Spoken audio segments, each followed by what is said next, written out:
तो स्ट्रगल बहुत करना है, क्योंकि आगे मैंने यहाँ बता दिया कि कोचिंग कौन सी करना चाहिए। मेरा कजिन ब्रदर यहाँ पे आता था, तो मुझे उसने यहाँ का एड्रेस दिया कि उड़ान अकेडमी में छापा में आप यहाँ पे जाओ।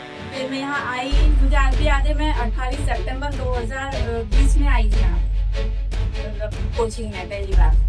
तो उसके बाद मैं यहाँ पर आई, मुझे बहुत अच्छा लगा। मैं अकेली आई थी यहाँ, फर्स्ट बेंच पे बैठी थी हमने पास, यही तो मेरी सीट थी और यही मैं बैठती थी अकेले। मेरी कोई फ्रेंड्स भी यहाँ नहीं थी और अकेले ही मैं आई थी वैसे, और ज़्यादा मेरा कॉन्टेक्ट भी किसी से नहीं था, पर फिर भी मैं कंटिन्यू आती थी।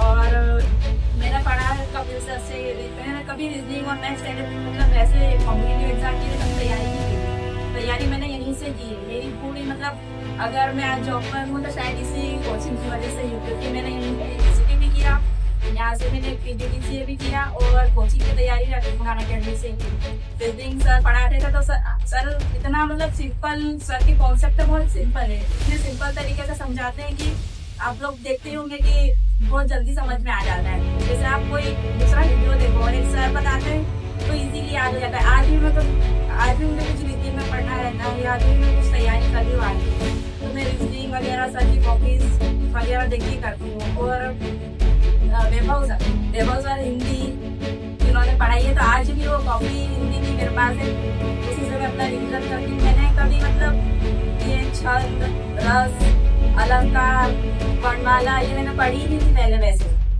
और सर ने पढ़ाई फर्स्ट टाइम मुझे, और मुझे पहले कोई नॉलेज ही नहीं थी। मैं इंग्लिश मीडियम से थी, तो साहित्य सामान्य हिंदी पढ़ी थी मैंने, साहित्य विशिष्ट मुझे पता नहीं, यही आगे तो मैंने सीखा। और बड़ावा सर जीके पढ़ाते थे, तो मैथ के द्वारा पढ़ाते हैं वो, तो अभी भी जैसे मैं किसी एग्जाम में बैठती हूँ तो वो मैथ ही ध्यान आता है मुझे कि ये लोकेशन पे ये था, यहाँ से इस डायरेक्शन में था, यहाँ पे ये भी लोकेशन में है, तो ऐसे बहुत याद रहता है। और काफी टाइम मैंने याद बिताया, सुबह 8 बजे से भी आती थी जब मैं CPCT किया मैंने, तो 3 बजे हम लोग घर जाते थे यहाँ से, कोचिंग लेते थे 8 से 11, और उसके बाद फिर टाइपिंग करते थे CPCT की। फिर हमारी थ्योरी की क्लास रहती थी 1:30 बजे से 3 बजे तक, यहाँ पे हमने पढ़ाई की।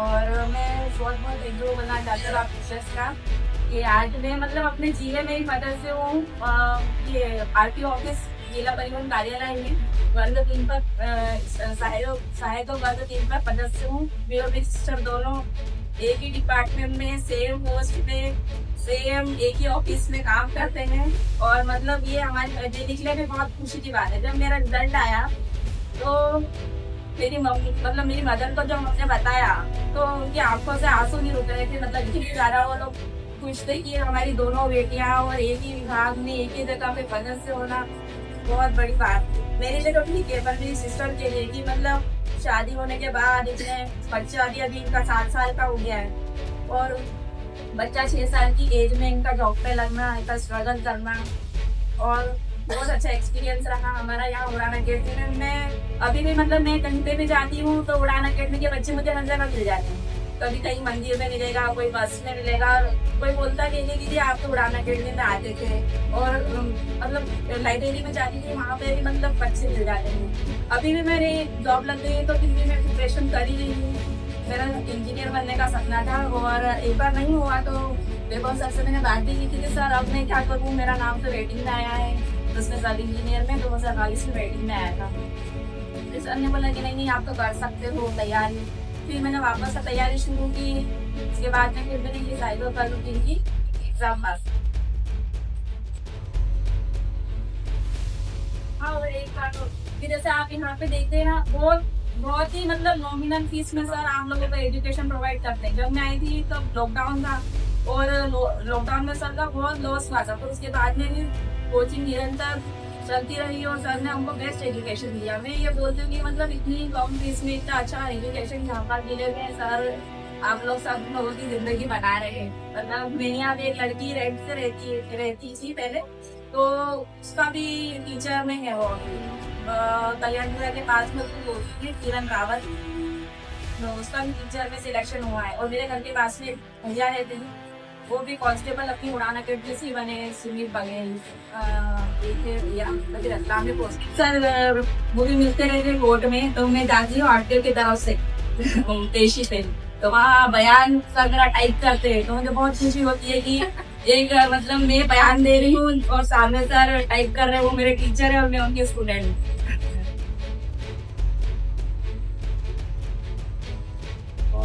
धन्यवाद।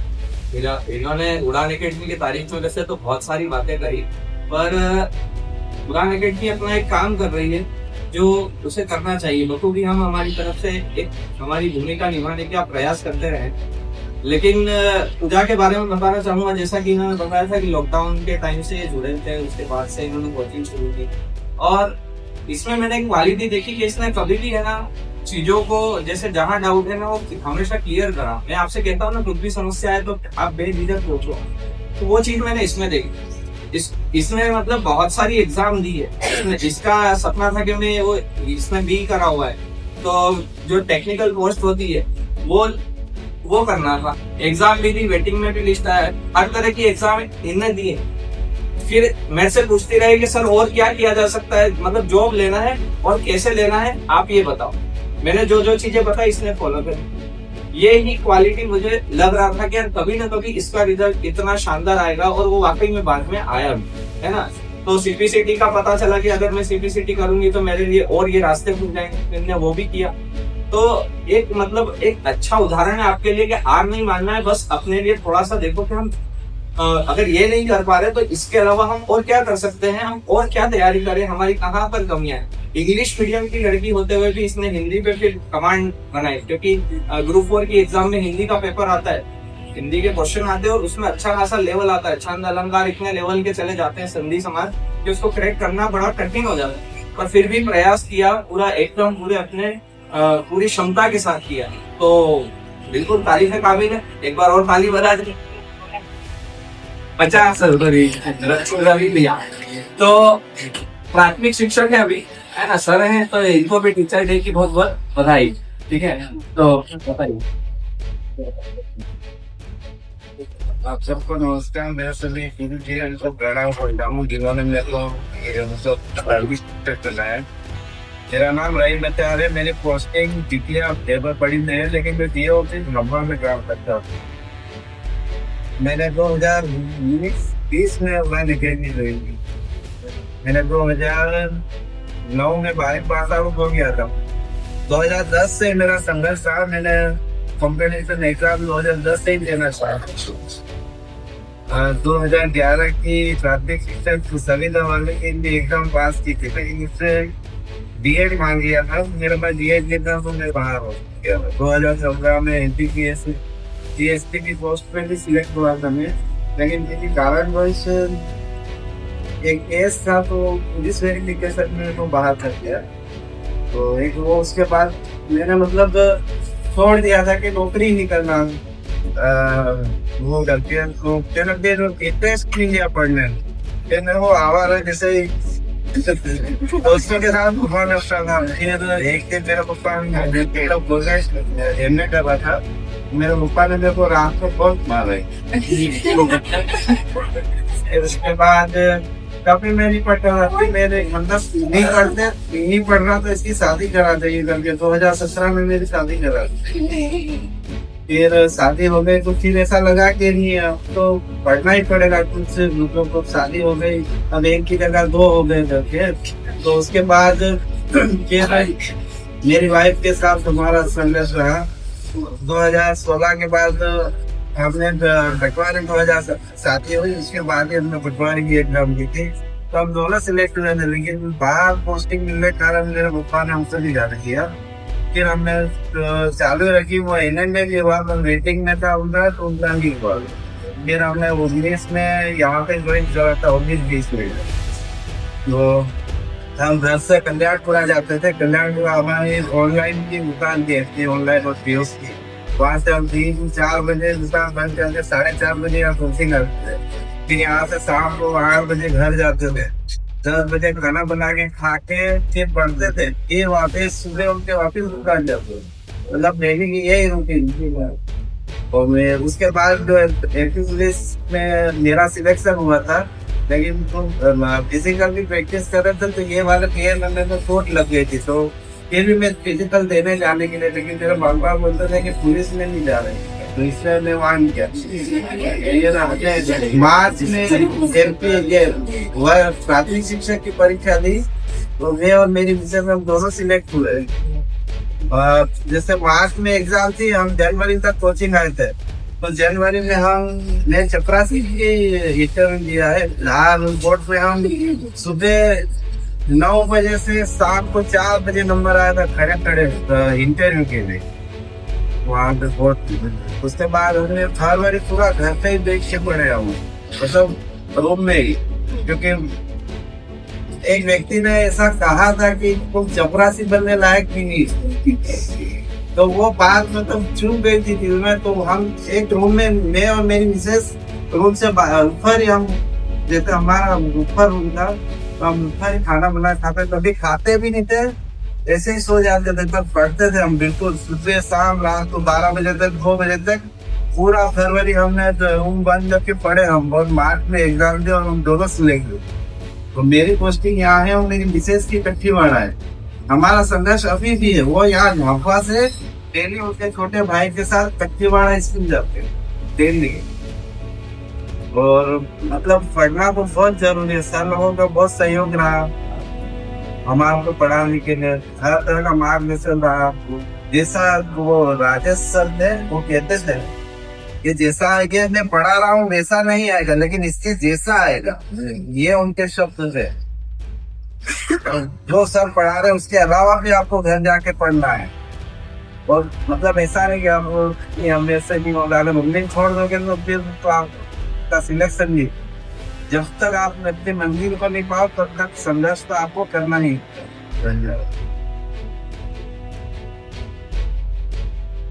देखो जिंदगी में एक ऐसा मोड़ भी आया था जब इरफान साहब सोच चुका था कि अब तो हार चुका हूँ मैं ना, DSP के लिए व्यक्ति सिलेक्टेड सब कुछ है, पर एक पुलिस रिपोर्ट के कारण खाली उस वजह से निकाल दिया था। और व्यक्ति अभी कुछ कह रहा है कि नहीं यार मैंने ऐसा सोच लिया था कि अब सब कहीं खत्म, पर एक हम उसको एक चैलेंज की तरह ले कि रुक जाओ करके दिखाऊंगा, मेरा टाइम आएगा, सीधी बात। तो आप एक बहुत अच्छा उदाहरण, और ये कुछ बातें मेरे को भी नहीं पता थी जो इन्होंने बताई। और दोनों ने, हस्बैंड और वाइफ दोनों ने मिलकर एक दूसरे का सहयोग देते हुए मतलब पैरेलल पढ़ाई भी की, संघर्ष किया अपने जीवन का, और आज दोनों देखो टीचर के पद पर है। तो कितना अच्छा है ना। तो कुछ अच्छा लग रहा है आप लोगों को, मतलब ऐसा कुछ लग रहा है कि यार हमारे जीवन में भी कुछ ऐसी तकलीफें, ऐसे संघर्ष है, और हम उस तरह से अभी प्रयास नहीं कर रहे थे। क्या करोगे कि नहीं करोगे? करोगे ना? तो एक बार भैया के लिए अच्छे शिक्षक दिवस पर आप सभी से आप तो आते ही कौशल आए, और सभी आदरणीय गुरु जी, अपने कपिल सर, जयवल सर, जैसे भी कमल पेन पकड़ने से लेकर राइफल करने वाले युवाओं को मेरा बहुत बहुत धन्यवाद। शिक्षक दिवस मैं मिशन कटारा नहीं से हूँ, कालदेवी सदस्य। मेरी स्कूलिंग कालदेवी से हुई है और कॉलेज वगैरह में यहीं से किया जाता है। और तैयारी में 2016 से उड़ान अकेडमी को जुड़ा हुआ हूँ। 2016 की भर्ती मैंने नहीं हुआ, उसके बाद फिर कंटिन्यू तैयारी करता रहा और कोचिंग से जुड़ा रहा। 2017 में भी नहीं हुआ। 2018-19 में SSC में मेरा सिलेक्शन हुआ था, लेकिन फिर मेडिकल वगैरह में किसी कारण से भी बाहर कर दिया था। इसके बाद फिर भी तैयारी में लगा रहा लगातार। जितने लॉकडाउन जैसे वो आया, उसमें अपन जैसे झाव वाले थे वो तो ठीक है, लेकिन मैं तो बाहर इंदौर वगैरह में चला गया था। तो वहाँ से घूम के आए जैसे और लगभग 7-8 महीने तक घर पे रहे, बिल्कुल तैयारी से वो अलग हो चुके थे। लेकिन फिर भी ग्रामीण क्षेत्र में लाइट वगैरह भी नहीं होती है। इसके बावजूद भी हमने तैयारी को एक ज्यादा समय ना देखे, लेकिन कंटिन्यू रखा। 2-3 घंटे रिविजन करते रहे, दिखे है और सब्जेक्ट। इसके बाद फिर हम इंदौर वापस पहुंचे और तैयारी में लगे रहे। और 2021 या 22 में 21 में भर्ती आई, और 22 में हमारा 21 में भर्ती आई। एग्जाम शायद से 21 में हो गई थी और 22 में हमारी नहीं दी जाएगी। तो वो एक स्ट्रगल का समय होता है, बहुत कठिन होता है। अपना एक छात्र जीवन में मैं कई कठिनाई देखी। आप भी जैसे रूम पे रहते हैं, हम भी रूम पे ही रहे, रूम पे जाते हैं, कोचिंग आते हैं, वहाँ जो चीज़ें पढ़ते हैं, इसके बाद जाके अपना खाना वाना बनाना, ये वो सारी चीज़ें होती है। लेकिन इसके बाद भी समय निकाल कर पढ़ाई करना होता है, सारी चीज़ें अपनी फैमिली को भी टाइम देते हैं। अदरवाइज ऐसे बहुत मोबाइल वगैरह में वो ज़्यादा अपन बिजी हो जाते हैं। लेकिन इन चीज़ों से अपने को थोड़ा सा हट के अपने को अपने पढ़ाई पर ध्यान ज़्यादा देना चाहिए। यही कहना चाहता हूँ। बाकी सबको धन्यवाद आप सभी का। भाई देखो 2016 से सफर शुरू किया था, वो सफर अच्छी जगह पे भले समय लगा। 2022 गया है ना, हेलो 2022 लगा इनको, पर आज आप देख रहे हो रिजल्ट। आज भाई वर्दी लगा के आया अपने भी, है ना, ठीक है। और किशन भाई के लिए जोरदार ताली बजा है। तो पटवारी है, और पटवारी से पहले ये अभी मतलब संग्रहालय में ग्रुप 4 में बाबू था, उससे पहले कोर्ट में बाबू था, है ना। और ये कूल ऐसे ही रहता है, कपड़ों में मत जाना, इंसान अभी पटवारी है ठीक है। तो बोलो भाई। घर पर ही पढ़ाई की थी और टाइपिंग हिंदी इंग्लिश भी घर से क्लियर करी थी। क्या था कि ये जो चश्मा देख रहे हो ये पढ़ाई से नहीं आया था। मैं छोटा था तब से ही गेम खेलता रहता, तो उसके कारण मुझे चश्मा लग गया था। और जब हम बड़े होते हैं तो हमसे पूछा जाता है, आज आप लोगों से पूछा जाता है कि आप बड़े होकर क्या बनना चाहते हैं या आप किस चीज़ की तैयारी कर रहे हैं, आपको PhD में जाना है, व्यापम के एग्ज़ाम की तैयारी करनी है, आपसे पूछा जाता है। तो मुझसे भी ये चीज़ पूछी जाती थी, पर मुझे नहीं पता था। और मेरे दिमाग में क्यों ये रहता था कि कंप्यूटर से रिलेटेड मुझे कोई सी भी जॉब आप दे दी, मतलब मैं उसकी तैयारी करूँगा। तो मैंने CPCT की तैयारी घर से ही करी और मेरा CPCT घर से ही क्लियर हो गया था। और CPCT में क्या रहता है कि 30 वर्ड पर मिनट की इंग्लिश में स्पीड चाहिए रहती है और 20 की हिंदी में चाहिए रहती है। और मेरा गेम्स खेलने का इतना खतरनाक एक्सपीरियंस था कि ऐसे ही एग्जाम देने गए और 33 वर्ड पर मिनट हिंदी तो ऐसे ही आ गई, इंग्लिश 35 आ गई। और जब मेरा कोर्ट में चयन हुआ तो मैं हिंदी को 75 वर्ड पर मिनट की स्पीड से टाइप कर सकता, आज भी कर सकता हूँ। तो ये मतलब मेरा एक स्किल था कि मुझे कंप्यूटर और मोबाइल से रिलेटेड चीज़ें पसंद थी, तो मैंने उसमें इतनी बेहतरी करी कि आज कोई टक्कर भी नहीं रह सकता। मैंने व्यापम की एग्ज़ाम दी थी, ये मैं मध्य प्रदेश हाईकोर्ट की दी थी। मैं सीखी, मुझ पे टाइपिंग रहता है, तो उसमें 100 में से 89 मार्क्स आए थे मेरे। और मैंने जनरल की सीट ली थी, मतलब मैं SC हूँ पर मैंने जनरल की सीट ली थी। ये मेरी पहली मतलब एग्ज़ाम थी जो मैंने एकदम ईमानदारी से क्लियर करी थी। और ईमानदारी से मेरा मतलब ये है कि मैंने CPCT के बाद में यहाँ पर सर से आया था और जो सर ने बताया कि पढ़ने आना है 2 दिन, उसके बाद मैंने MP पुलिस दी थी। वो मेरा मतलब मन नहीं था देने का, पर क्या है कि हम आए हैं तो अनुभव के लिए एग्ज़ाम के लिए फॉर्म भरते हैं और एग्ज़ाम देने जाते हैं। तो मैं यहाँ पढ़ता था और वहाँ पीछे बैठता था उन लड़कों के, वो बैठे ना दीवार में और वही बैठ के मस्ती करता। मतलब मेरा भी ऐसा कोई टारगेट थोड़ी था इसमें मैं जाना है और जो भी लगना है। मैं आया था वरना ठीक है पढ़ेंगे, हम लोग दोनों पढ़ेंगे।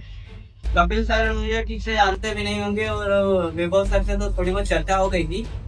तो एग्जाम देने गया था और यहाँ पर टॉपर बैठते थे, जैसे इन्होंने कहा सुमित बघेल, वो अभी रतलाम में, उनके मार्क्स काफी अच्छे हैं। एक गोलू यहाँ आया नहीं है, उसने भी जनरल की सीट ली। और मैंने पुलिस की एग्जाम दी थी तो मेरे 100 में से 70 मार्क्स आ गए और मैं यहाँ कपिल सर की नजरों में आ गया। फिर उसके बाद जो है मतलब फीस भरी और उसके बाद कभी मुझे जो शिक्षक है इन्होंने कभी फीस के लिए नहीं बोला। और फिर इसके बाद मैंने MP पुलिस के बाद में मध्य प्रदेश हाईकोर्ट की दी, ठीक है।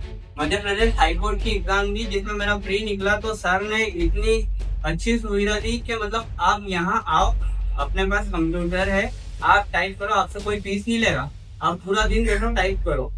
तो इनकी ही मेहरबानी है जो मेरे 75 वर्ड पर मिनट की स्पीड से मैं टाइप करता हूँ। ये इनकी ही मेहरबानी है। इन्होंने मतलब आप एक बार अगर एग्जाम दोगे, आप में अगर वो टैलेंट है कि आप मतलब एग्जाम क्लियर कर सकते हो, तो ये संस्था आपको कभी नहीं रोकेगी। और कभी मुझे फीस के लिए पूछा ही नहीं, इन्होंने कभी नहीं पूछा।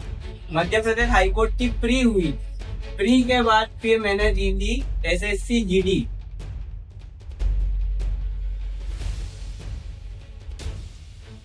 SSC GD जानते हैं आप? MP हाईकोर्ट की मेन।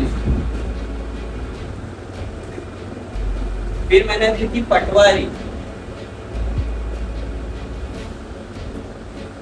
फिर दी थी ग्रुप 4 और एक दी थी फॉरेस्ट।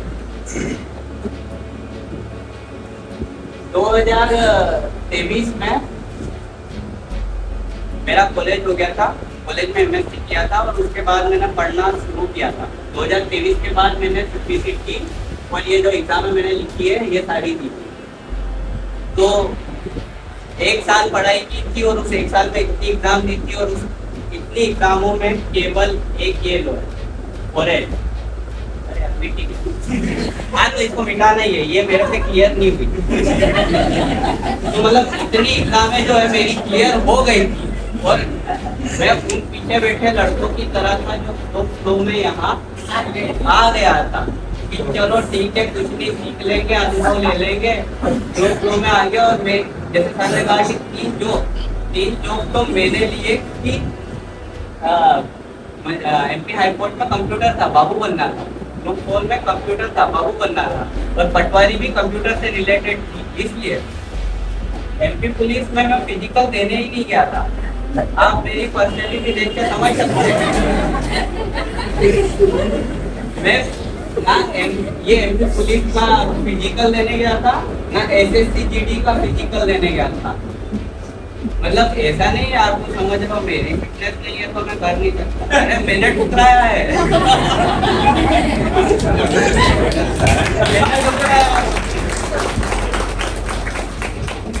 SSC GD में जो है फिजिकल हार्ड होता है, उसमें मेरा चश्मा मुझे बाहर कर देता है। लेकिन MP पुलिस में मेरे जैसे दुबले पतले लड़के रनिंग भी कर लेते हैं, गोला भी फेंक लेते हैं। मेरे साथ वाले ने भी किया है, इसकी हेल्प मेरी जैसी, लेकिन उसके मार्क्स कम आए थे तो उसका चयन नहीं।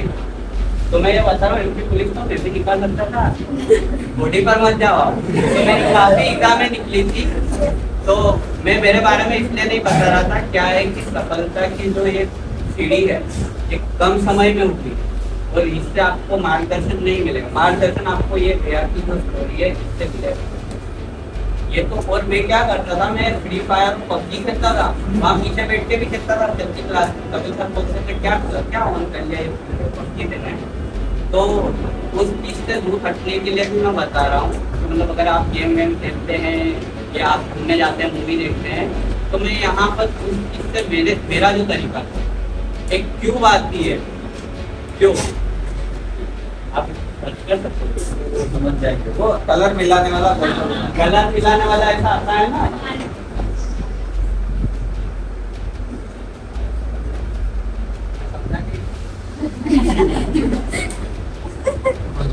इस तरीके से आता है ना, आप कभी ना देखा होगा, मैंने भी मिलता है। तो मैं इस तरीके की क्यूब लाता था, वो मुश्किल रहती है और मैं करता था। क्यों? क्योंकि PUBG का ध्यान हटाना था। और सर भी मतलब एक स्नेक क्यूब लाते थे, इसलिए का मैं बता रहा लाते थे ना, मतलब मैंने ध्यान हटाया कि मैं किस तरीके से दिमाग को शार्प करूँ। PUBG दिमाग को शार्प नहीं करेगा, फ्री फायर दिमाग को शार्प नहीं करेगा। इसके अलावा मोबाइल में मैथ्स और रीजनिंग के गेम आते हैं, वो डाउनलोड किए ताकि मेरा दिमाग शार्प हो और ये सब ऐसा रिजल्ट है। अपना अपना तरीका है, आप भी किसी न किसी चीज से लड़ रहे होंगे, आपकी भी कोई ना कोई लत होगी। बाहर निकलने का रास्ता आप ही को निकालना है और एक दिन यहाँ हमारे साथ आके खड़े होंगे। क्लास चलती थी तो मैं बस क्लास ही ले रहा था और इस गेट में ये क्लास शायद छूट चुके और ये आया टी शर्ट में, यहाँ पे आके खड़ा हुआ और मैं क्लास ले रहा था। तो बोले वेणु सर कौन? मैंने एकदम से आया यार, एकदम से लड़ाई झगड़ा, कौन है? देखो मैंने क्या हुआ? तो वो चिंटू भैया ने भेजा है मैं।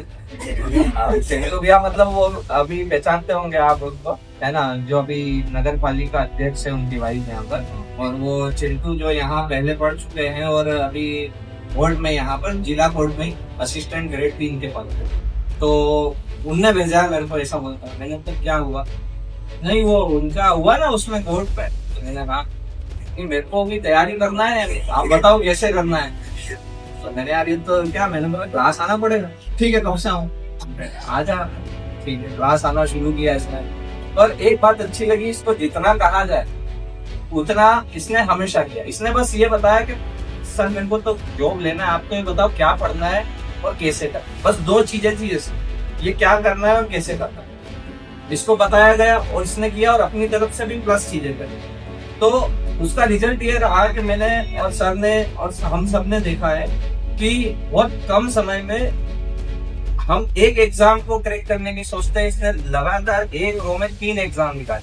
मतलब इसका पहले बोर्ड में हुआ, बोर्ड के बाद में उधर दूसरी ग्रुप 4 की एग्जाम दे चुका था, उधर का हुआ तो इसने बोर्ड छोड़ के उधर शिफ्ट हुआ। फिर इधर अभी पटवारी की वेटिंग क्लियर हो गई, उधर आ गया। मतलब बस इसके 2 ही शब्द प्रश्न थे कि क्या और कैसे करना है ये बता दो, उसके बाद मैं देख लूंगा। तो वो कॉन्फिडेंस मेरे को बड़ा प्यारा लगा कि ये वाकई में कर लेगा, अगर इतना कॉन्फिडेंस है तो आप बाकी तो आप देख चुके हो, है ना। जो है मतलब जॉब पहली से 5वीं तक आप शायद ही जानते हो, धार जिले की बदनाम तहसील से हुआ है। उसके बाद जो मैं बच्चों का तो जीवन कैसा रहता आप सभी को पता है। फिर 6ठी से लेकर 11 तक बदनावर एक स्कूल है, जागृति विद्या मंदिर, वहाँ से हुआ है। उसके बाद 11 हो गया, उसके बाद अब 12th आ गया। 12th के लिए मेरी सिस्टर जो थी वो इंदौर में पढ़ाई करती थी, तो फादर ने मुझे इंदौर में 12th के लिए एडमिट कर दिया। वहाँ से मैंने मैथ्स लिया, फादर ने मुझे मैथ्स दिलवा दिया। बड़े भैया थे उनका मैथ्स था, उनके साथ मुझे मैथ्स दिलवा दिया। जैसे तैसे मैं छोटा था उस समय इंदौर गया 2012 में मेरी 12th के लिए इंदौर गया। आप सभी लोग जानते हो, कोई बच्चा जब बाहर जाता है इंदौर, मैं इंदौर पढ़ने के लिए नहीं, मैं जगह देखने के लिए गया। इंदौर क्या होता है, क्या चीज, दोस्त के साथ कभी घूम रहा हूँ, कभी कहाँ जा रहा हूँ। इंदौर मैंने पढ़ाई नहीं। उसके बाद फिर मैं जैसे जैसे करके मेरा जो है 12th 47 मार्क्स से मैथ से फिर फिर फादर ने बोल दिया अब ये कुछ नहीं पढ़ेगा, अब इसको एक काम करते हैं अपन झाबुआ बुला रहे। फादर हालांकि शुरू से जॉब में रहे, शिक्षक रहे, इसलिए हम सभी बाहर हमारी एजुकेशन हुआ, पढ़ाई बाहर ही हुई। उसके बाद मैं झाबुआ आ गया 2012 में। 2012 में जैसे ही आया तो भैया ने एडमिशन लिया अपने कौन सा कॉलेज, शहीद चंद्रशेखर आजाद कॉलेज, यहाँ पे उन्होंने एडमिशन लिया। उनके साथ साथ मुझे भी दिलवा दिया एडमिशन। इनका एडमिशन हो गया, मेरा भी हो गया। अब मेरी रुचि पढ़ाई में बिल्कुल नहीं थी। मैं दिन भर इधर उधर बस टाइम पास के लिए कॉलेज जाता था और 2 घंटे में एक कॉपी लेके वापस आ जाता। ऐसे करके फिर मेरा रुचि जो है पढ़ाई से बिल्कुल हट गई मेरी रुचि। मैंने पढ़ाई को मेरी रुचि मतलब घूमना फिरना ये वो मतलब 2016-12 जैसे ही निकला, वैसे ही मैंने पढ़ाई सिर्फ 2 महीने के लिए कॉलेज गया और मैंने पढ़ाई छोड़।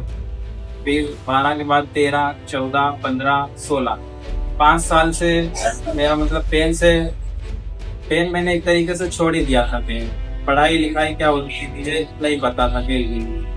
फिर मैंने 5 सालों में, जैसा कि आपने राजगढ़ नाका नाम सुना होगा झाबुआ में, राजगढ़ नाके पे मेरा एक रूम था, मैं वहाँ से ही कॉलेज जाता था, शहीद चंद्रशेखर आजाद कॉलेज।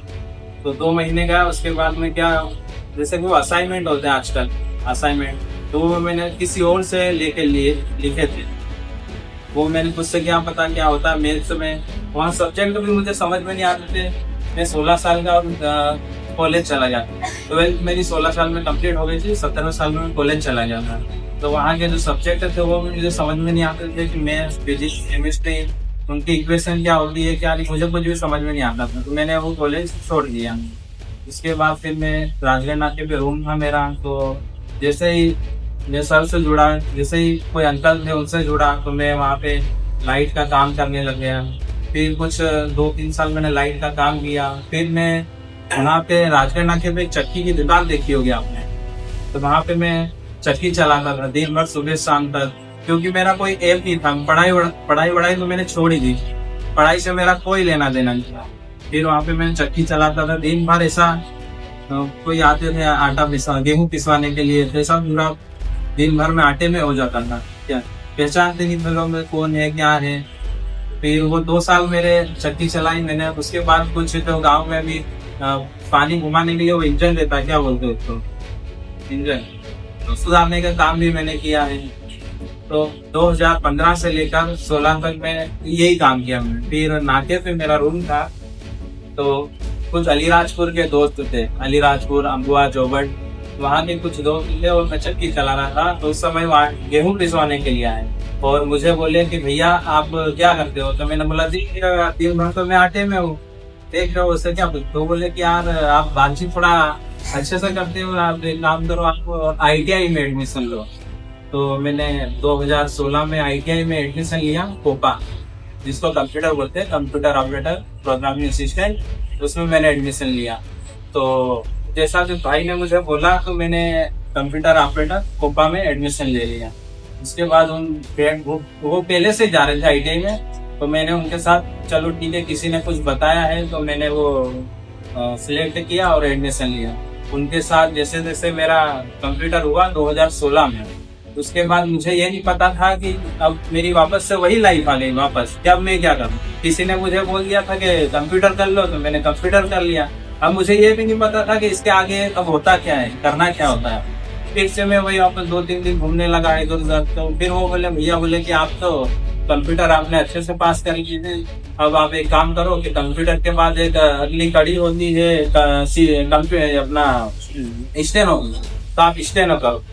तो मैंने स्टेनो में एडमिशन लिया। तो जो कि मुझे हुआ, इसके CNC राउंड चलते हैं, first round, second round, third round. तो मुझे इंटेलो जो है वो झाबुआ में नहीं मिला। तो फिर मैं फिर हताश हो गया। मैंने कहा आप क्या करें यार, मुझे तो पता भी नहीं है कि इसके अलावा और कौन सी तैयारी होती है, क्या होता है पढ़ाई में आगे।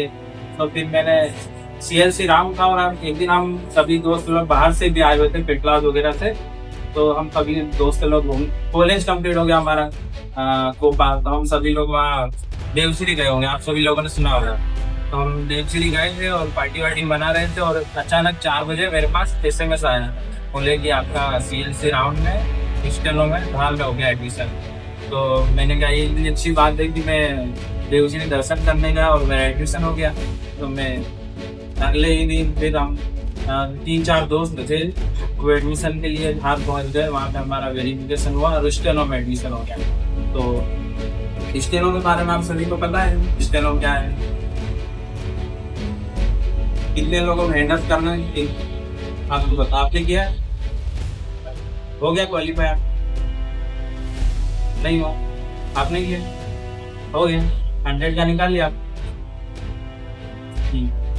तो एक तो ही है यहाँ पर जो स्टेनो को जानते हैं। स्टेनो एक ऐसी भाषा है जैसे कि अपनी मातृभाषा हिंदी है। हिंदी को अपन जैसे अनाराम से सीखते हैं ना, वैसे ही जैसे इंग्लिश से आजकल के जैसे झाबुआ के बच्चे हैं जो इंग्लिश से बहुत भागते हैं, वैसे ही एक स्टेनो है कि अपन उसको कैसे, और जैसे अपन सीखने की बहुत मेहनत करते हैं। लेकिन वैसे स्टेनो क्या, जैसे कि हमारा एडमिशन हुआ था 2018 में, 16-17 में मैंने सर्टिफिकेट कर लिया था झाबुआ से। 18 में स्टेनो करने के लिए बाहर चला गया, बाहर गया। उसके बाद मेरे जितने भी सारे दोस्त हैं, कम से कम 15 दिन, 1 महीना, 2 महीना, 3 महीना, 6 महीने, सभी कुछ ना कुछ भाग गए छोड़ के। लेकिन मैं रहा, मेरी अच्छी बात ये रही कि मैं जिस काम को हाथ में लेता हूँ वो मैंने किया जरूर है। मुझे आज भी ये नहीं पता था 2018 में कि स्टेनो के बाद क्या होगा। मैंने 2018 में स्टेनो कर लिया। अब फिर मुझे पता चला कि कहीं ना कहीं से मोबाइल मेरे पास था, तो उसमें वो उस समय टिकटॉक ऐप जो फेमस चल रहा था, तो मैं दिन भर मोबाइल चलाता था। तो उसमें मुझे पता चला कि अब स्टेनो के बाद क्या करना है। तो CPCT का किसने बोला, तो फिर मैंने वहीं पे अकेले रह के CPCT बिहार से 2019 में, 2017 में मेरा कोपा हो गया, 2018 में स्टेनो हो गया, 2019 में CPCT हो गई। और CPCT होने के बाद सभी कोरोना काल आ गया। तो सभी अपने जितने भी मित्र सभी अपने घर आ गए, कोई जिसको छोड़ गए, कोई अपने आप खुद से अकेले आ रहा है। अब मैं भी वहाँ अकेला था। अब मैंने सोचा कि आप क्या करना, तो सीपीसीटी हो गई। इसके बाद फिर मैं भी झाबुआ आ गया, और झाबुआ आने के बाद अब मेरा कॉलेज का समय है। मैंने फिर से कॉलेज के लिए फॉर्म मतलब डाला, अपने बीए में डाला है, तो शहीद चंद्रशेखर आजाद कॉलेज। तो वहाँ पे मैं 2 महीने कहा, मेरा इंटरेस्ट नहीं आया पढ़ाई लिखाई में। फिर कोरोना काल आ गया, तो एक दोस्त ने बोले कि मैं बहुत से राणापुर जो है वहाँ से बीए फर्स्ट का बहुत से फॉर्म डाल रहा हूँ, तो तुम भी डाल दो। मैंने वहाँ से फॉर्म डाल दिया। उसके बाद बहुत ही देर है कि मैं फर्स्ट और सेकेंड ईयर मेरा बहुत से हो गया। इसके बाद थर्ड ईयर जो है वो कुछ मेहनत की। इस बीच में मैंने कहीं उड़ान अकेडमी का नाम सुना। उड़ान अकेडमी यहाँ पे पहले नहीं थी, पहले अपने ये क्या बोलना चाहिए, यहाँ पे आगे इसके किलोमीटर में उड़ान अकेडमी से जुड़ा, तो मुझे नहीं पता था कि मैथ रीजनिंग क्या होती है। मैं तो बस जैसे आप लोग कुछ बच्चे ऐसे होंगे जिनको वैसे ही मैं भी आया था कि उड़ान अकेडमी है, चलो चलते हैं, बैठते हैं, क्या है क्या नहीं। अब इतनी सारी पोम्पा कर लिया, स्टेनो कर लिया, सीपीसीटी कर लिया, अब इनका फायदा कहाँ लेना है। तो किसी ने बोला कि कंपटीशन एग्जाम होती है, वो क्वालिफाई करना पड़ता है। तो उस बीच में मैं फिर उड़ान अकेडमी मैंने ज्वाइन की। 2019 में मैंने उड़ान अकेडमी ज्वाइन की। तब मैं पहले वहाँ पे कॉलेज के सामने जो गायत्री मंदिर है वहाँ पे लगती थी उड़ान अकेडमी। तो मैं अपना ये जो कॉलेज के पीछे वाला रास्ता है वो नदी पार करके, तो उस समय में किशनपुरी में रहता था, और वहाँ से 2019 से मैं उड़ान अकेडमी से जुड़ा।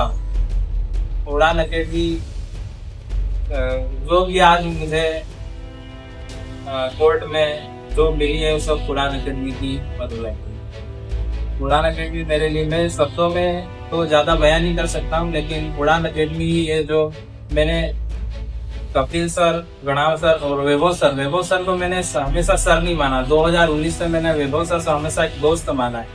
वैभव सर मुझे पढ़ाई के अलावा जितनी भी समस्याएं आती है सब मुझे समझाते हैं, बताते हैं।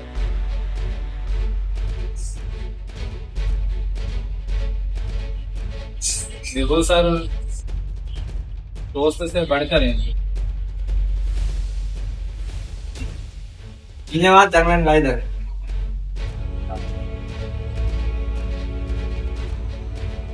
तो धर्मेंद्र भाई के लिए एक बार तो सर ने कहा आपका फर्स्ट नंबर था, आप लेट आए हो ये करके। उन्होंने मेरा सिलेक्शन, मेरा लिस्ट में नाम नहीं लिया, एनजीओ में थी मैं। तो मैंने कहा ठीक है, नहीं हुआ सिलेक्शन कोई बात नहीं। सेकंड टाइम फिर मुझे बुलाया, मैंने कहा नहीं, एक बार नहीं हुआ तो सेकंड टाइम ही जाऊँ। उसके बाद फिर मैंने क्या किया, मैंने सोचा कि आगे कुछ करना चाहिए। प्राइवेट जॉब तो करते ही हैं, कोई बात नहीं, अगर नहीं होगा तो कोई बात नहीं। उस वक्त चुनाव आ रहा था, तो मैंने डिसीजन लिया क्यों ना फिर से तैयारी की जाए, अच्छे से बेहतर अपनी पढ़ाई को बढ़ाया जाए। तो मैंने 1.5 महीने की छुट्टी थी बच्चे की, तो मैं झापा आई, जो कि पेटलावद रहती थी। मैं पेटलावद से 15 किलोमीटर अंदर गाँव है कहंगी, वहाँ की हूँ रहने वाली। तो वहाँ से मैं झाबुआ आई, मेरा मायका है। यहाँ पर आकर मैंने क्लास की, 1.5 महीने की क्लास थी मेरी। और उसके बाद मैंने यहाँ पर सीपीसीटी किया। सीपीसीटी मैंने 1.5 महीने की class. Rohit sir, most important thank you Rohit sir का है कि उन्होंने मुझे एक छोटे बच्चों की तरह ट्रीट किया। जब मैं बैठती थी, मेरी हाइट कम है, तो मैंने कहा सर मुझे 1.5 महीने में सीपीसीटी करना। बोले सर वो तो इम्पॉसिबल है, 1.5 महीने में तो नहीं होता है, तुम क्या करोगी। मैंने कहा पता नहीं सर, तो मुझे सीखना है। तो मैं जब बैठती थी, टाइपिंग करती थी, तो मैं ऐसे झुक जाती थी, बैठती थी थोड़ा सा। तो सर मुझे बोलते थे रश्मि सीधे बैठो, स्ट्रेट बैठो, फिंगर सीधे रखो। तो मुझे बहुत अच्छा लगता था सीखने के लिए। और यहाँ से मैं सीपीसीटी मतलब मैंने प्रैक्टिस की। उसके बाद यहाँ से जाने के बाद मैंने घर पर जाके पढ़ाई की, 1 साल स्टडी किया और मेरा सिलेक्शन हुआ। तो ये मेरा जिंदगी का सफर रहा। सफर तो बहुत कठिन था, क्योंकि मैं 2005 में 12वीं पास आउट हूँ और मेरी नौकरी लगी है अभी 36 साल की हो गई हूँ मैं। 18 साल जिंदगी का संघर्ष रहा है, और 18 साल के बाद नौकरी लगना बहुत मुश्किल है। तो मैं आपको बहुत बड़ी कहानी है, पर अभी इतना ही स्टॉप करती हूँ। आज से आपने देखा कि 1 महीने पहले अपना गुरु पूर्णिमा भी था। उस दिन एक लड़की आई थी, आज वो तो सक्सेस भी नहीं थी, लेकिन उसने भी अपने जीवन के संघर्ष को कुछ इसी तरह बताया था जिस तरह आज इन सिलेक्टेड स्टूडेंट ने बताया। मुझे उम्मीद है वो भी सिलेक्ट होंगे। और एक ही बात है कि सफलता के लिए समय की आवश्यकता होना होगी, है ना। और ध्यान लो, 2 चीजों के उदाहरण देखे आपने, सभी के जीवन में संघर्ष देखा। किसी को 5 साल लगे, किसी ने 10 साल भी लगे।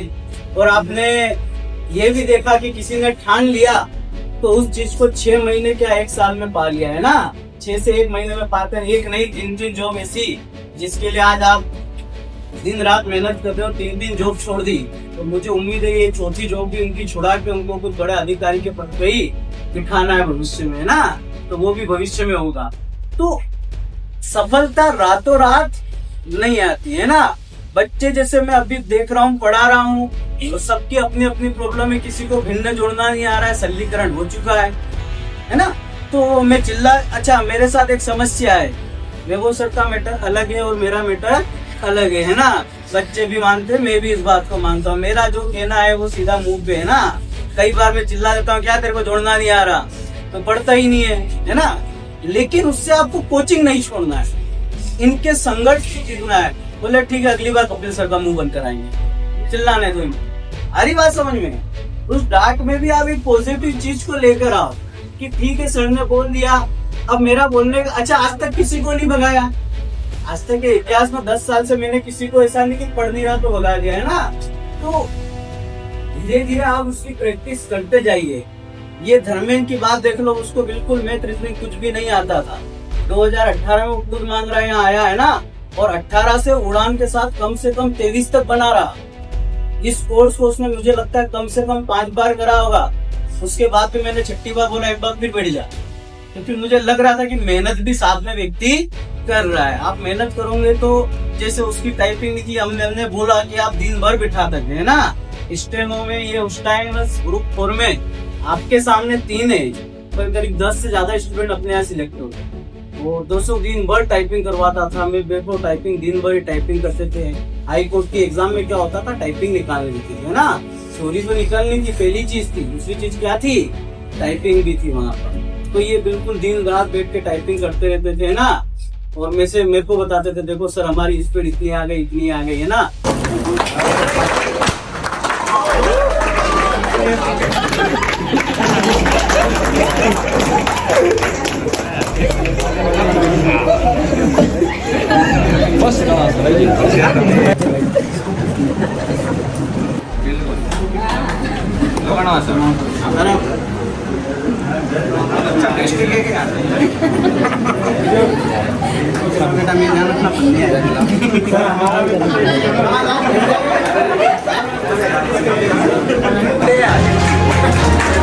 में